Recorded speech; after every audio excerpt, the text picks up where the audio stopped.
Before you look for figurative language, make sure you understand what is happening in the text.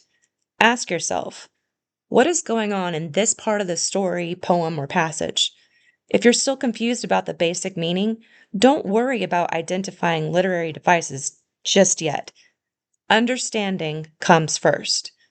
Once you know what is happening in the text, figurative language becomes much easier to notice. As you read, pay attention to words or phrases that feel unusual. For example, the wind screamed through the trees. Something about that sentence stands out. The author could have simply said that the wind was loud.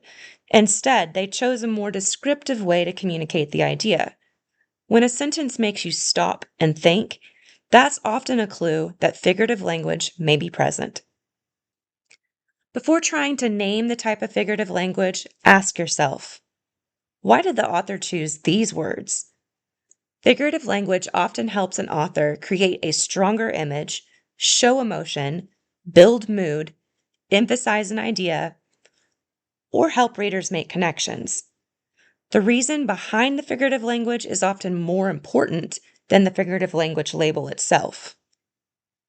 Once you've noticed something interesting and thought about why the author wrote it that way, you can start making connections. You might think, that sounds like a comparison. That sounds like an exaggeration. The author is describing something as if it were a person.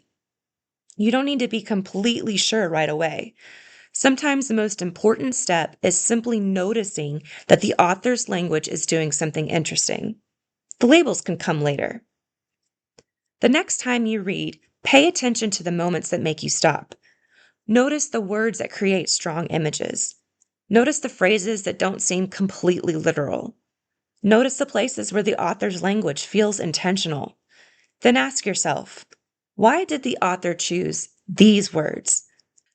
The more you practice noticing language choices, the easier it becomes to understand what authors are trying to communicate.